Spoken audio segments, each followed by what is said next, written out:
In this video, we're going to walk through some practice problems and their solutions. So if you haven't given these a try, please pause the video and give them a try on your own and then watch. So the first one is going to be about a mixture of gases. And we know that the container is 1 liter, that they're all at room temperature, 298 degrees Kelvin. And the mixture itself, the total mixture is 628 millimeters of mercury. And the question is, what's the pressure of chlorine if we have a mixture of chlorine gas and carbon dioxide gas? We know that we have, we know we have 20 milligrams of carbon dioxide and that we're going to have 8 milligrams of chlorine gas all within this container. So we've got let's pull all that information out first because there's a lot embedded in this problem. So we know just walking through this problem, it tells us volume is 1 liter. It tells us the temperature is 298 Kelvin. It also tells us the pressure, the total pressure is 628 millimeters of mercury as well. And what we want to know is the pressure of chlorine. So the partial pressure of chlorine gas is the big question for the problem. We're given some more information. We know that there is a mass of chlorine that is 8 milligrams and a mass of carbon dioxide that is 20 milligrams. And we really know that we have a mixture of just these two. So we know that our total pressure is really the sum of the pressure of our chlorine gas and the pressure of our carbon dioxide gas together. All right, so using this information, and we want to know the actual partial pressure of that chlorine.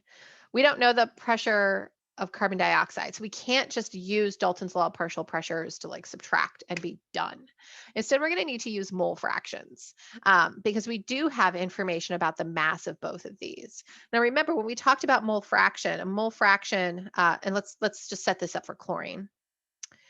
Would be equal to the number of moles of our chlorine that we had divided by the total numbers of moles, which for this mixture would be the moles of chlorine plus the moles of carbon dioxide. So this right here is our total. And that this would be equal to the pressure of our chlorine gas divided by the total pressure that we have for our mixture,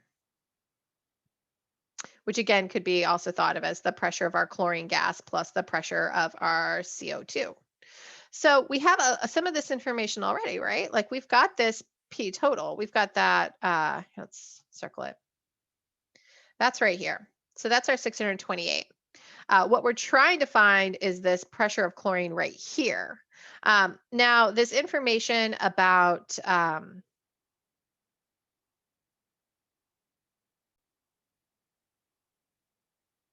these number of moles that we have, that information can come from our masses. So that can inform this piece right here. So let's either calculate our mole fraction from our the amount of moles that we can find, or just plug into this equality where we have our mole fraction in terms of moles is equal to our mole fraction in terms of pressure. So the first step is going to be determining the number of moles we have for everything. So let's go ahead and do that. So let's get a different color. Our 20 milligrams of our carbon dioxide.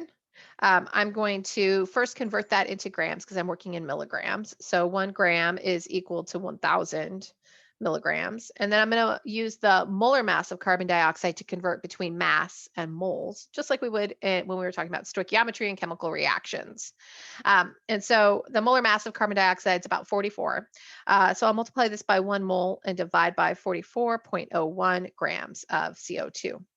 And that's going to give me my moles of carbon dioxide, which plugging this all into my calculator, I get a value that is 0.000454 moles of CO2.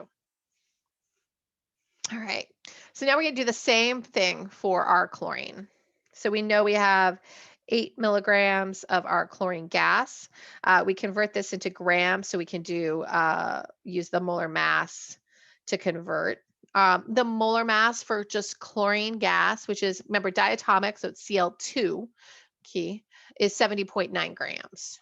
So we'll times this by 1 mole divided by 70.9 grams of Cl2.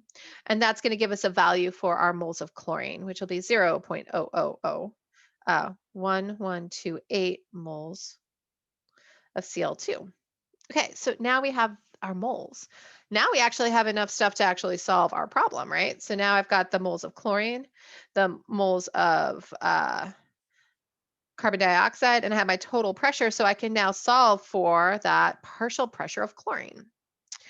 So I'm going to set that up down here, plugging in the values that I have just learned. So my moles of chlorine are going to go on the top of my mole fraction. So that's 0.0001128.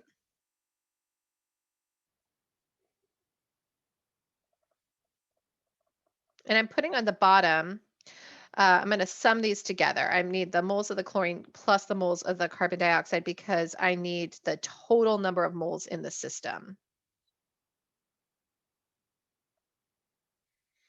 All right, and that'll be equal to that partial pressure of chlorine that we're interested in, divided by the total pressure we have, which is 628 millimeters of mercury. And we can work in any units as long as our units are going to be the same. So the answer we get will have units of millimeters of mercury.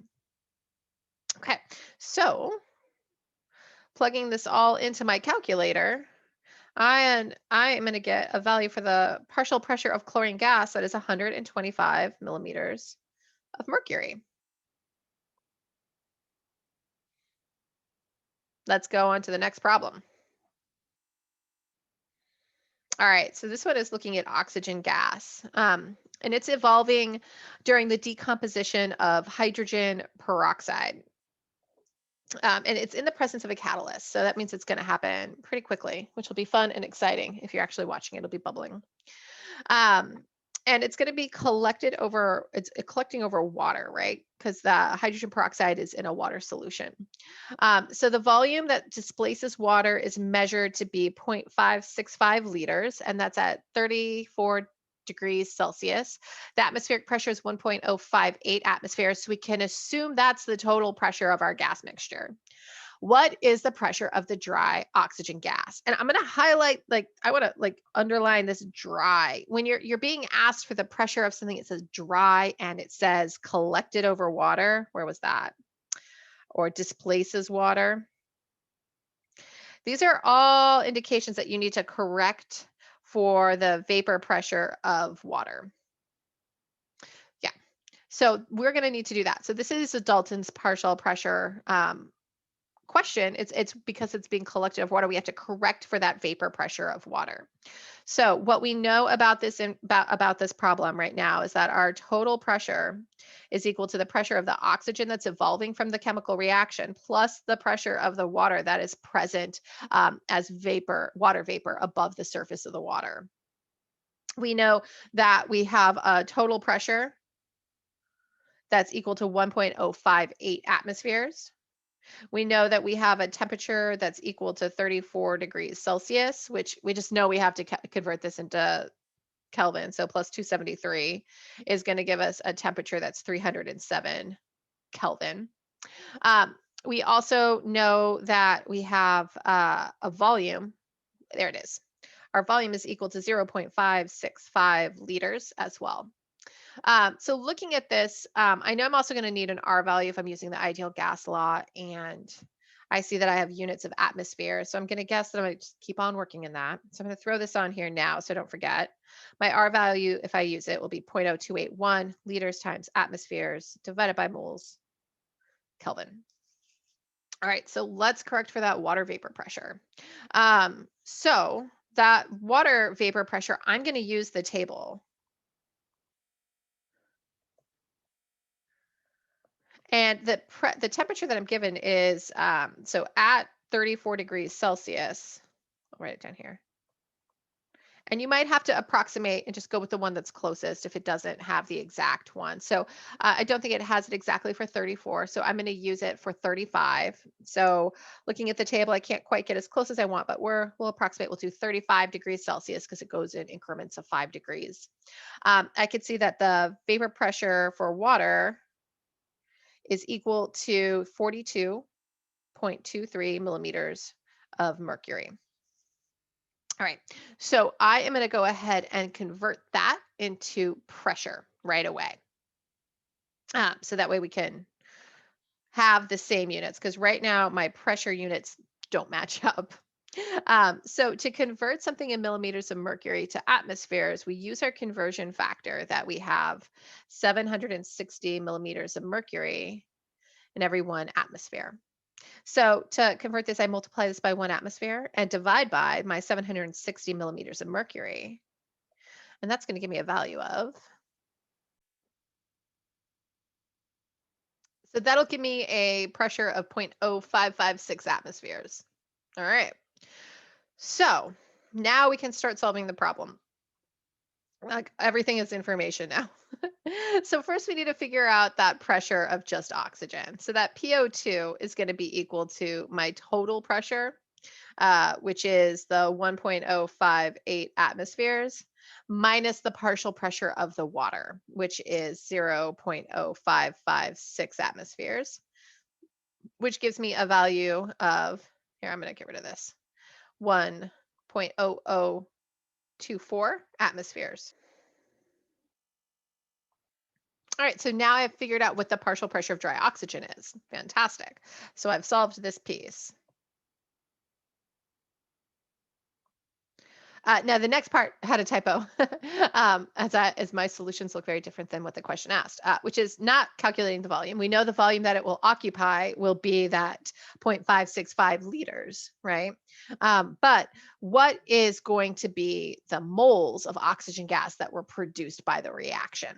So let's go ahead and calculate that. We're going to use the ideal gas law. So we know that the pressure of oxygen times volume will equal the number of moles of oxygen times the gas constant times temperature.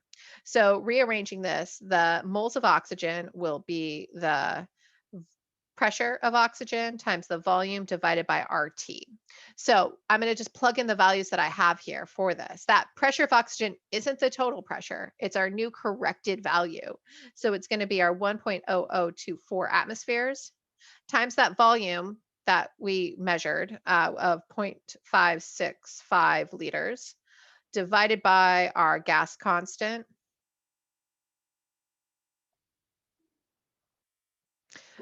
times our temperature, which is 307 Kelvin. All right, I'm just plugging that into my calculator now. So as I do that, I get a value that is 0.0222 moles of oxygen.